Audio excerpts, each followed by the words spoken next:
I am Sharon Chiliza, a wife, a mother of 7, a gentle homemaker, a medical missionary who lives in rural KZN. My passion is to teach on health and healing and sharing my life experiences on godly parenting, homeschooling, cooking meals from scratch on a plant-based diet, growing organic, and also sharing on natural remedies and how you can use this to reverse chronic and lifestyle disease, or how you can actually change your lifestyle habits to be more healthier. If you are concerned about the health of your family and loved ones, then have no fear, you have come to the right place.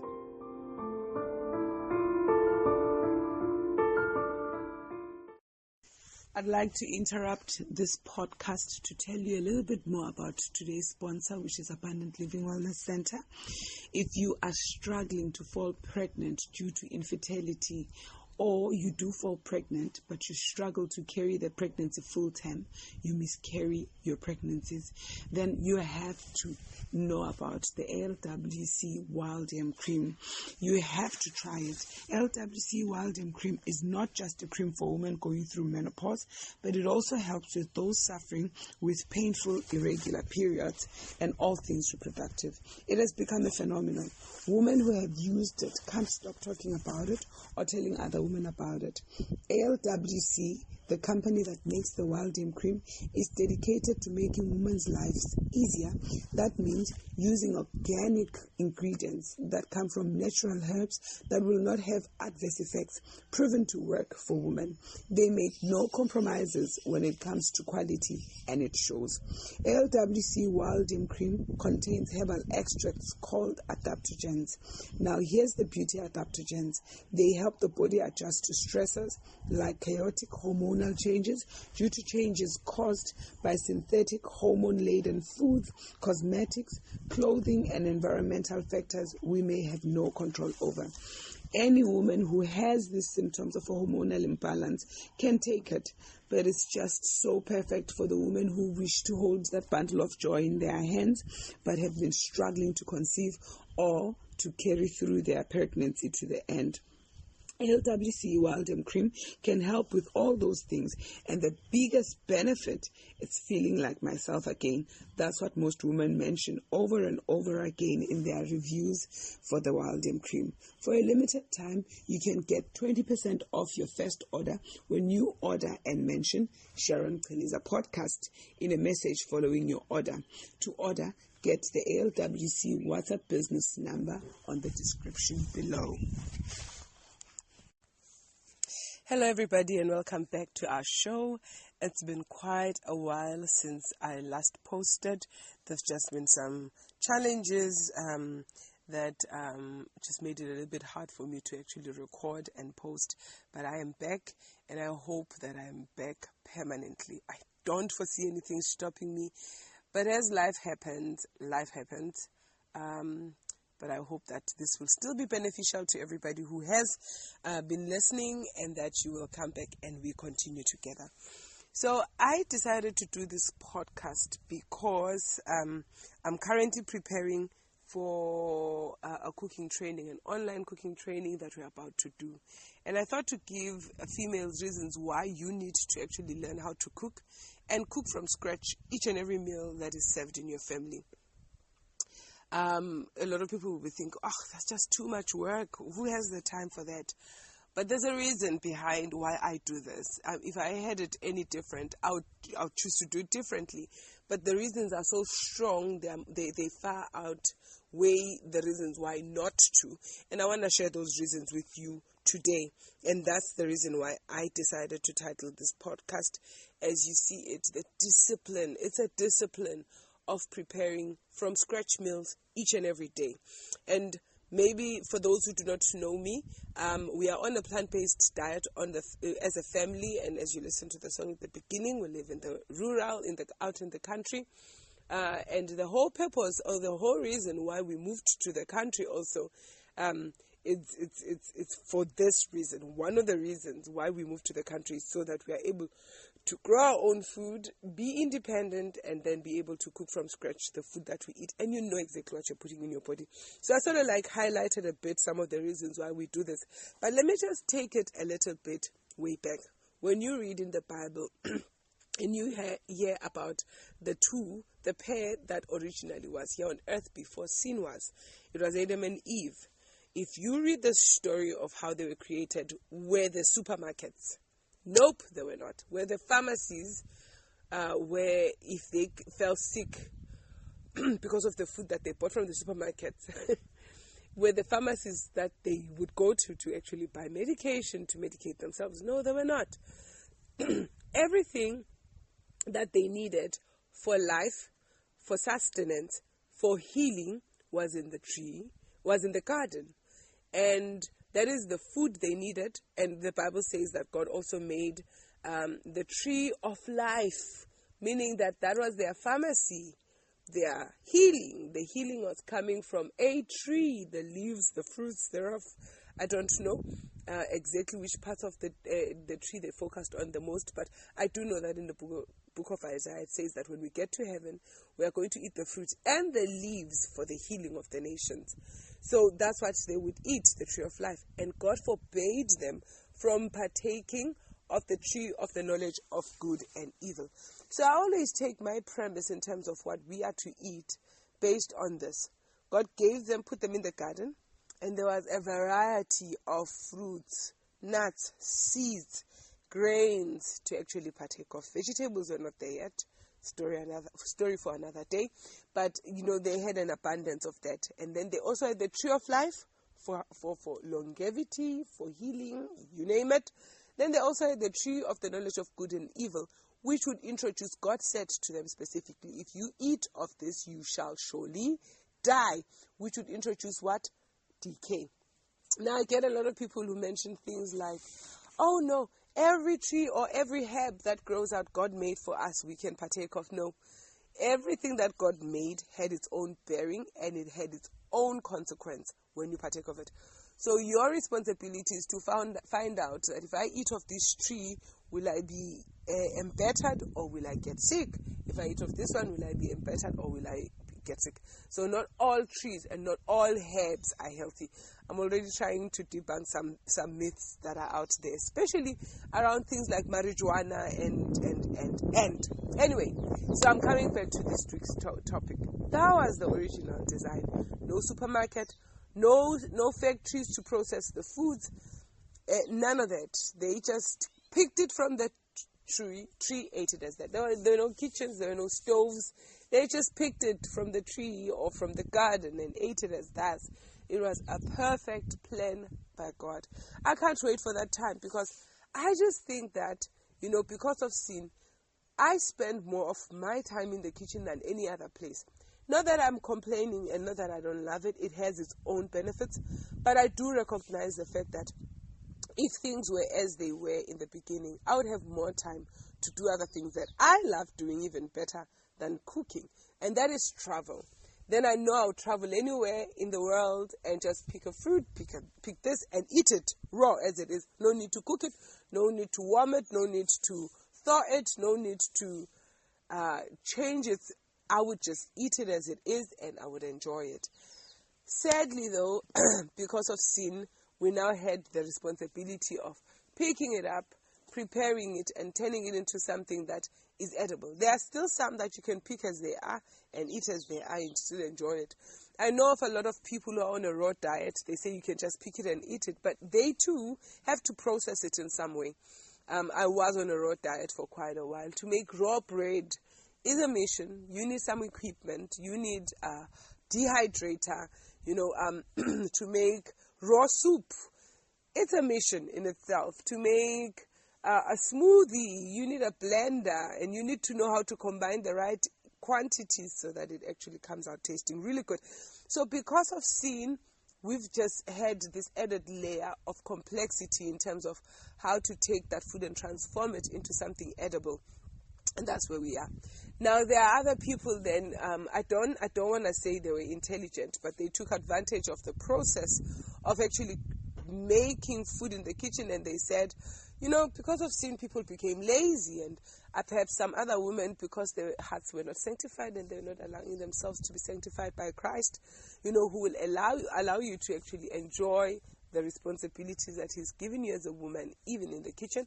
started complaining, it's taking too much time, and I also need to work like the men. I want to do what the man does, and I want to go and, work in the office, and you still have babies to feed, and so you get home and you're thinking, cooking from scratch after working 8 hours outside is a little bit impossible.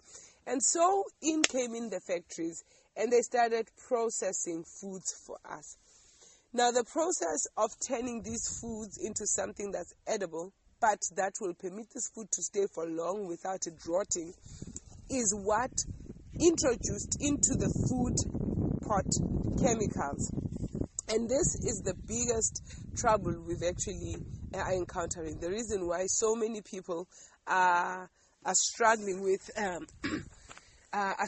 sickness and disease. It is the processed foods that we are exposed to. Many people don't understand the impact these processed foods actually have on us. You can't keep it in the supermarket for a very long time if it does not have some form of a preservative. It's so sad that there are some brands, plant-based or vegan, that started out well, selling their products in the supermarket, yet after a while, after losing lots of profit because the things go off, they start adding other ingredients. There's one product particularly that I just learned about recently. It's called Bee Balm. It's for moisturizing your skin. It's powerful. They use beeswax, they use honey, they use molasses, they use propolis, they use coconut oil, olive oil, shea butter, all of these wonderful ingredients, and I swore by it. If people ask me about something that would work for eczema, psoriasis, cracked skin, dry skin in winter, that's what I would use on my skin, because it just had all of these beautiful ingredients. I knew I was feeding my skin beautiful things. Recently, I just checked out the ingredients because somebody was asking me, what do I put on my son's face? The son is 3 years old. And I'm like, there's nothing more safer than to put food on his skin that will moisturize his skin, yet still keep him healthy. So I recommended this. And so I took a picture of the front, and then I said, let me just take a picture of the back part and send off. And when I took the picture of the back part, my eyes fell on the ingredients, and automatically, when I see words, I read. I started reading again. And lo and behold, at the bottom, there they've done it. They've added a preservative, sodium benzoate. Oh my goodness, was I heartbroken. I was crushed. I loved Bee Balm, but if you know and understand the dangers of these chemicals, you know that sodium benzoate is a carcinogen. Also, when it interacts with vitamin C, it makes benzene, which then affects your mental health as well. And so I was thinking, oh no, so what are we going to be using now? Or what will I be suggesting to people? Because the good thing about me is that at home we now make our own moisturizers. But sometimes I can't, reach other people. They are too far for us to make available what I make for our family. And so I would always recommend these things. And now I'm realizing if it's in a store, you have to keep reading the ingredients, because at some point or the other it will be adulterated. Now, I was talking about a skincare product. This has to do with food as well. There was a time where Lay's chips did not have any preservatives, no MSG, no TBHQ, and now all of them have. Even the salted flavor did not have these, and now it has. Funny enough, the other day we went to Fortsburg with my kids. This is last December. We were in Joburg, in transit from Kimberley, coming back to KZN, and we stayed for about a week or so in Joburg with family. And there was a day where we went shopping at Fortsburg. Those are my go-to places. We went shopping there, and we're hungry. We're looking for something to eat. And there's this market that you get there. They've got the old-fashioned Lace chips. They're so expensive, though. But they've got the old-fashioned Lace chips that have no preservatives. I was quite pleased. We bought those, and we tried to find other things that we could eat. I'm trying to just come back to this, that now you will not find the preservative-free Lace chips in your ordinary stores like Checkers, Pick n Pay, Woolies, or you name it, you want. And this is where, you realize that at some point, the people who sell from the stores are profit-driven. And if they have to make sure they continue making the profits at some point or the other, they're going to need to add some chemical onto their food. And this is something that I campaign against a lot. because I get a lot of women calling me who have had their children diagnosed with ADHD, as attention deficit hyperactivity disorder, as a result of what they are eating.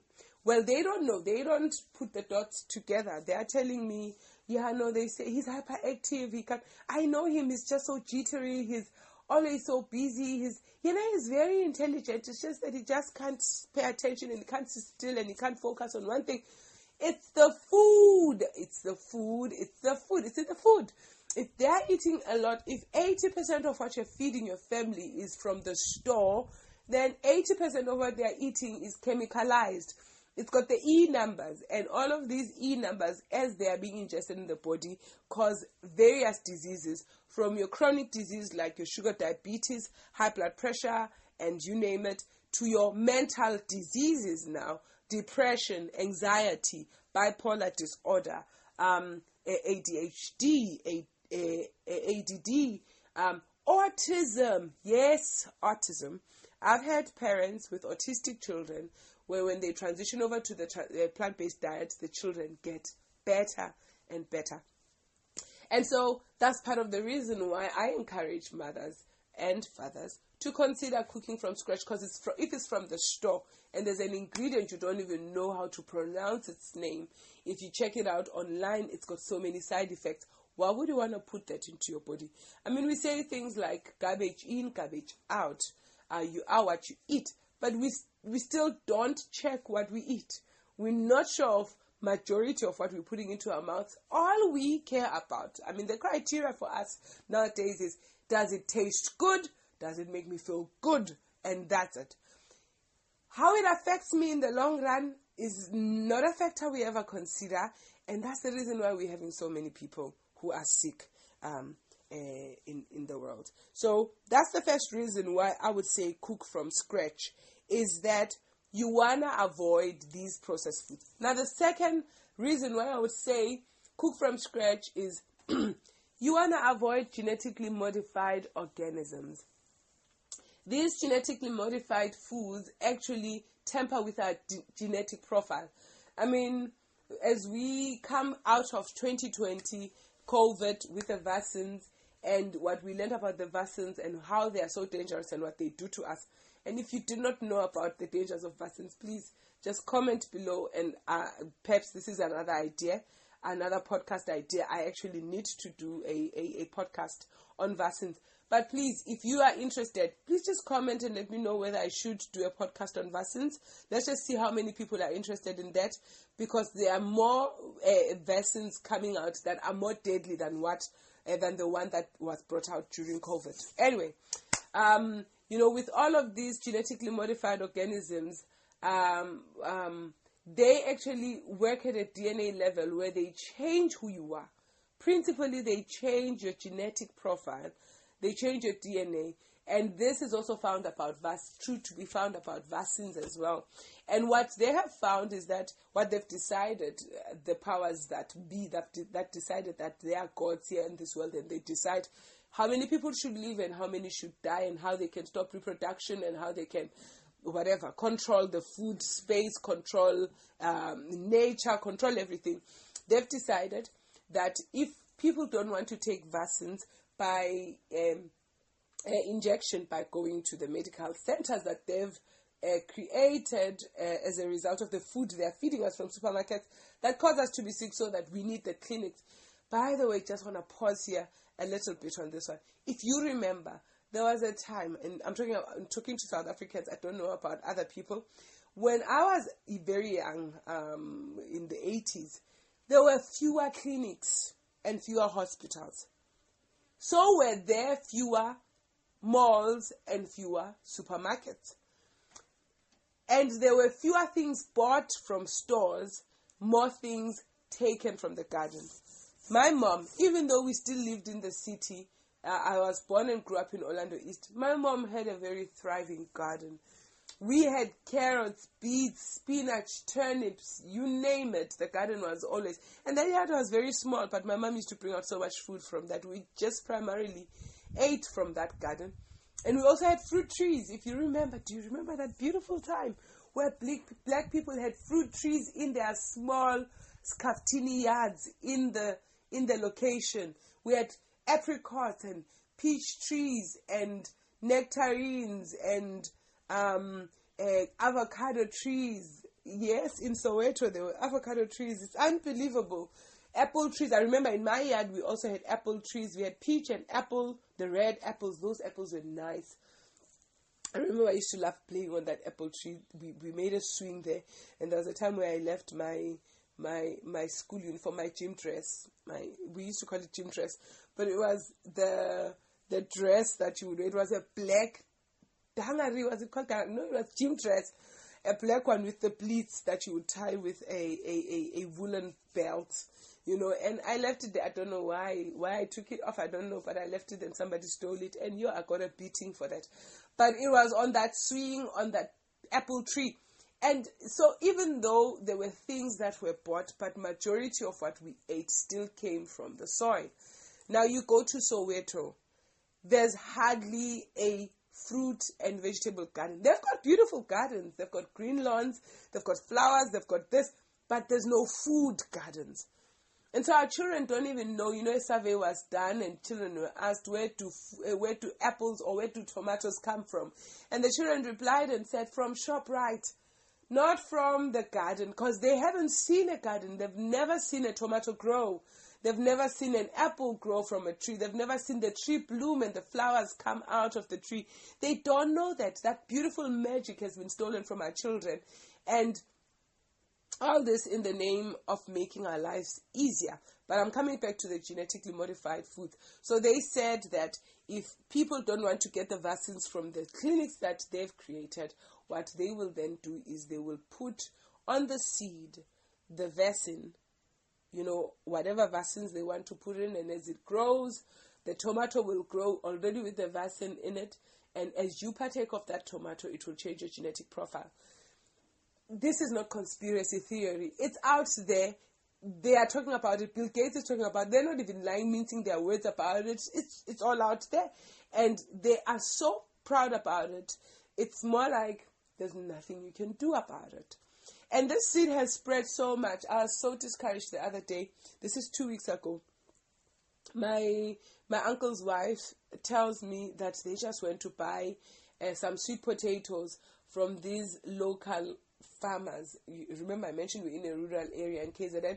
Sweet potatoes from these local farmers, and when they got there, they found their garden was like plenteous and abundant. They had tomatoes there, they had you name it, all types of veggies, and they also had beans, lots of beans. They just harvested beans, and they sell a bucket 5 kg of beans for 100 rands. And guess what? Who got excited? I did. Because as I mentioned, we came back from Kimberley, so our garden is still, being established. Good news is we've planted now. It's about maybe this is the second week of us planting finally, and our garden is now beginning, and so I'm excited. I'm like, wow, we're gonna get some good local produce that is not genetically modified, not chemicalized, and we can actually buy from there and eat. So with my husband, in fact, I sat on my husband's neck. Baba, call, let's go. Ultimately, we go there. And when we get there, unfortunately, they'd run out of the sweet potatoes, and they said their next harvest of sweet potatoes will be in July. So my husband then automatically, what else do you have? So they say, we've got beans, and they mention. So as they come to us the car, because I was waiting for my husband in the car, as they come to us the car, my husband goes, ask everything you want to ask. Because he knows me. He knew I wanted to ask, especially about where the seeds come from and how they plant and what they use to fertilize. So this man, I asked him, so what do you use to fertilize your foods with so that they grow? No. I get my fertilizer from my boss. So the boss is being supported by the Department of Agriculture, and they are using the non-organic fertilizers, and my heart crushed. And I was like, so where do you get your seeds from? I'm sure you've been keeping them all these years, and every time you harvest, you save some seeds. They go, no, we're not saving any seeds. We buy them, we just buy them, and these ones, if you plant them the second time, they don't bear as well as they will first time. So we just keep buying, and I knew that's the Monsanto seed, the evil seed, the genetically modified seed, and my heart was crushed. But I was encouraged. This was 2 weeks ago. That was when I was encouraged. I was like, love, we're planting our own garden. And I went outside. We had already, you remember I mentioned we were clearing up a site. So we'd already cleared up the site, and we had already started fencing. And so I just said to my husband, let's finish the fencing. We are planting. And so he went. There's a place where we get organic seedlings. He went and he got the seedlings. And I was working in the garden, and we put those seedlings down because I realized that you are not safe with what you know, what you've done yourself, and what you know what you've put on the ground. And so that's the second reason why we choose to eat organic, and we choose to cook from scratch at home. So let me give you other really good reasons that we choose as a family to cook from scratch on a day-to-day basis. Being independent of the systems of the world. If you have not listened to this podcast, please just go back and listen to them, where I did a series on how to prepare for the coming financial crisis. The crisis will hit harder on those who do not have food, because if you have your own food source, you won't be forced to make decisions based on fear, but you'll make decisions based on is this good for me? Is this not good for me? And many are going to make the decision based on their tummy because they'll be hungry.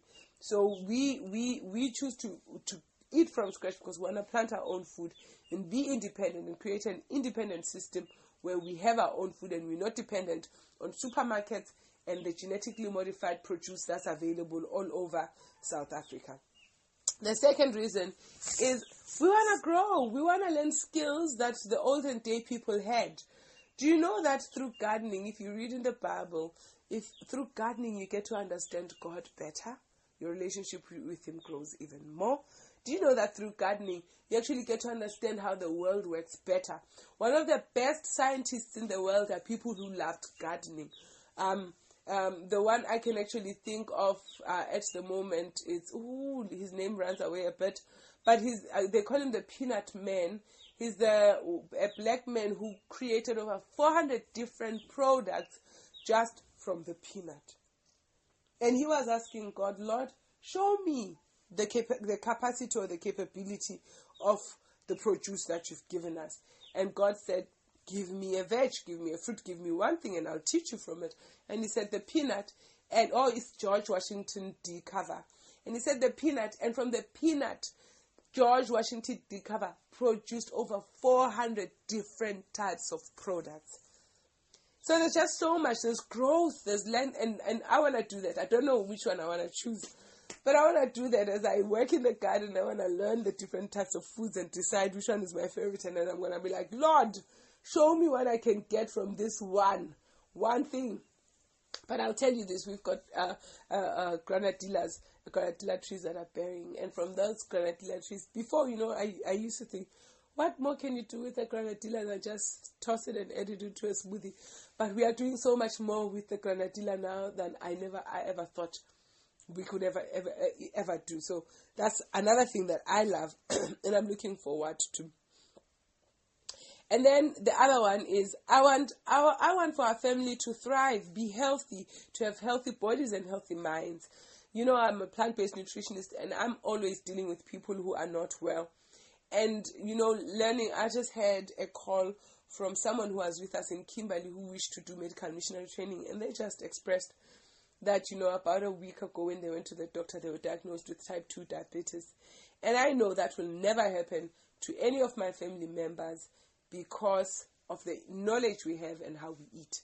And for me, my heart bled out to them. And I was like, it is not rocket science, it is simple knowledge, but this simple knowledge is so uncommon now that many people are perplexed by sugar diabetes. And they think once you have it for life. And if only they knew that all you need to do is just change what you put on your plate, then the diabetes goes away. Many would be saved. But we are literally living in a world where 79%. I know, is it 89% of the people of the Earth's population dies each and every year because of what they put on their plate, because of natural causes, that is chronic and lifestyle disease, because of the food they eat. So for me, cooking from scratch is a no-brainer. I cannot compromise. I cannot introduce death and decay to my family. If they die, let them die because it's their time. But let it not be because I failed as a parent to provide the right food with all the knowledge that I now have and the dangers of the processed foods and the genetically modified foods that are available in supermarkets. Now, the other reason is it just feels good. It feels good to actually put that pie on the table and you made it from scratch and it tastes amazing. It feels good to know that you can make yogurt from scratch. I mean, how many women can make yogurt from scratch? It feels good to just know that you baked that bread. It looks amazing. The kids are enjoying it. You baked it. That pizza you are having for supper from scratch, you ground up the flour. You made the pizza base. You made the tomato sauce. You put the ingredients together. You seasoned them. And it tastes and looks amazing because it just feels good, to know that you are able to do things that other people get surprised. You know how to make pizza from scratch. You know how to, my daughter, she's now she's going to turn 19 this year. And, they've been invited to actually cook at a camp, my daughter and my son. And a lot of the people who are at the camp are just saying it's like we are being treated like the meals here are amazing. And that's all it's about. It feels good to know that you've trained your children in the way they should go, and that wherever they may go, they know what real food is and they know how to make it taste amazing. It just feels good. And it brings out creativity.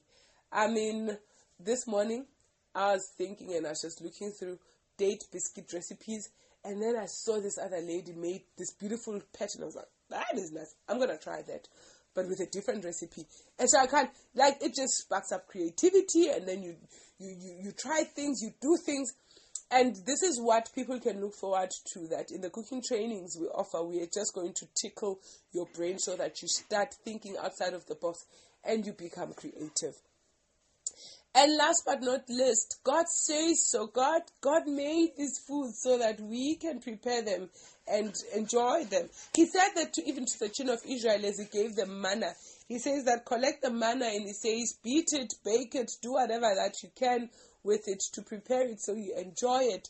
And so God says so. He says so. He says that we need to take the food He's made available for us and turn it into something nice and palatable without reducing its nutritional value. And that's the reason why we cook from scratch each and every day. And so I want to encourage you as a mother that, you have a very sacred duty. And this sacred duty is to produce meals each and every day that not only will they bring life and health and healing to your children's life, but will bring out adults and individuals who are far superior in intelligence and in ability, and that they will lead out in the world because of the food that they eat. Now, if you don't believe that food has an effect in terms of your intelligence level, you read the book of Daniel chapter 1, where Daniel and his 3 friends purposed in their hearts not to partake of nothing from the king's posh table, which was highly processed foods, highly seasoned with spices, and a lot of dead carcasses. And they said, just put us on a plant-based diet for 10 days and have a look at us. And after 10 days, the Bible says they were 10 times fairer. And after 3 years of study, they were chosen to be amongst the wisest men in the whole of Nebuchadnezzar's kingdom. But beyond that, even after many years of kings changing in Babylon, even the 4th king that came and took over, Medo-Persia, when they learned about Daniel and saw his intelligence and his wisdom, they put him in charge. He was always second in charge to the king in Babylon. Why? Because of the first decision. What you put in determines even the quality of the brains you actually have. So that's the reason why we choose to eat and cook from scratch each and every day. It takes a lot of discipline. It takes planning your day very well. And I will tell you this, that it is possible to do even when you work, but a lot harder. It calls for you as a family, if it's a father and a mother, to really relook at your priorities and see if it's wise for the woman to still be at work. It even calls for you to even consider the thought of ever moving to the country. Come join us. You're more than welcome. There's plenty room in the country for a lot more than there is in the city. Anyway, we're not there. I'm just talking about the reasons why we cook from scratch. I know of a lot of people who actually cook from scratch. There's a podcast that I love listening to. They're not on a plant-based diet. They're on an animal-based diet, but they're concerned about the health of their family, so they grow their own food and they buy organic and so forth. But generally, they living in the country and eat cooking from scratch daily as well.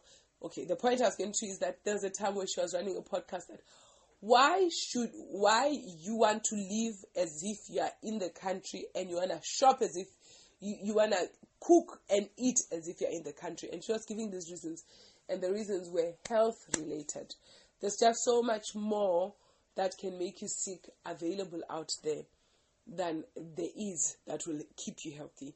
And the only way you can ensure this is if you prepare the meals from scratch in your very own home. So I hope this was beneficial, and I hope this is inspiring you to consider the thought of cooking from scratch.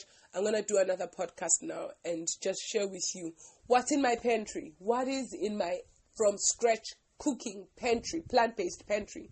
What do we always buy and in what quantities and why we buy it and what we use it for, perhaps. Yeah, so maybe I'll do the what's in my pantry, and then as I share what's in my pantry, I'll share what I use those ingredients for and how I use them. Then that way you can also get ideas and be sparked with the desire and the inspiration to actually prepare your food from scratch. All right, God bless you, and I will see you next time.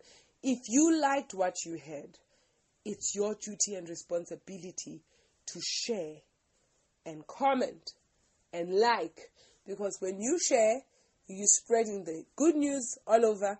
When you like and you comment, you're increasing the visibility of this show, and many can be helped as a result of that. God bless you, and I will see you next time.